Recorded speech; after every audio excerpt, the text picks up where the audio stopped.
Salut! La situation que nous vivons en ce moment est inédite et nous le savons.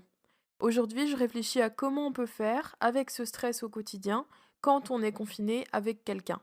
La première piste que je te propose, c'est de te rendre compte que la situation est stressante pour certains d'entre nous. Elle a donc un impact sur notre état émotionnel ainsi que sur notre capacité à réfléchir car le cortisol l'inhibe. Ce qui veut dire que tu es potentiellement moins tolérant et que tes proches le sont moins également.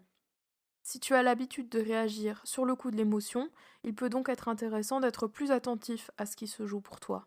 Le but est de stopper le pattern avant que ça ne dégénère. Tu peux le faire en temporisant tes réponses et tes réactions quand elles t'impliquent émotionnellement.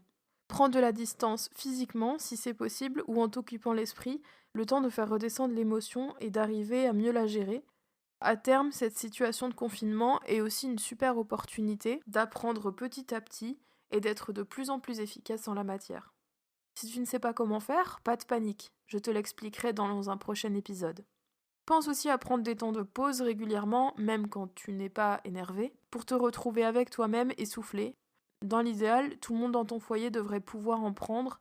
Ça ne remet aucunement en question vos relations, c'est plutôt une belle preuve d'amour que de permettre à chacun de s'aménager un espace temporel où il sera libre et non sollicité ni dérangé.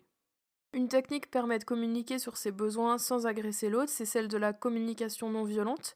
Si elle peut paraître fastidieuse à maîtriser quand on ne la connaît pas, on peut en tout cas s'en inspirer pour essayer de dégager des axes de communication principaux qui sont le fait d'établir un lien entre une situation qui vous est inconfortable et ce qu'elle vous fait ressentir afin d'engager un dialogue sur ce qui peut se passer à l'intérieur de vous dans certaines situations récurrentes pour essayer de calmer les choses et peut-être de commencer à trouver des débuts de compromis avec les personnes qui vous entourent et de trouver des solutions ensemble.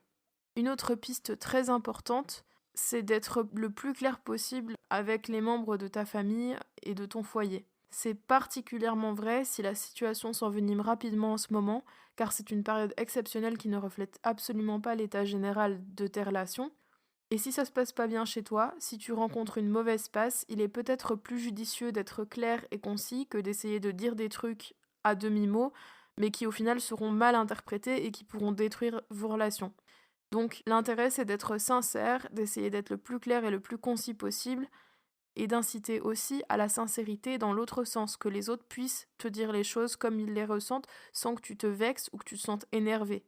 Car prendre sur soi, ça serait à force vraiment contre-productif, surtout qu'on sait toujours pas encore combien de temps on va devoir se tolérer. Donc c'est important d'arriver à être soi, d'arriver à se sentir le mieux possible en la compagnie de l'autre.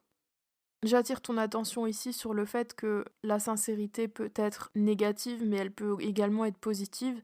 C'est essentiel que chacun puisse être motivé par l'idée de chercher des compromis et non pas par celle de s'adonner à des guerres d'ego ou à rechercher ce qui n'est pas encore parfait dans les habitudes que vous avez mises en place au cours des jours précédents. Enfin, je te rappelle que si tu es victime de violence, tu peux appeler le 3919 ou te rendre dans ta pharmacie. Depuis quelque temps, les pharmaciens sont briefés et en mesure de t'aider à te sortir de cette situation. Si tu te sens en détresse psychologique, tu peux également joindre l'une des lignes psy qui sont mises en place pour répondre à cette crise. L'une d'elles est le 0805 822 810. Elle est ouverte du lundi au samedi de 10h à 17h et te permet de joindre l'un des 35 psychologues qui se relaient afin d'assurer une écoute et un soutien psychologique.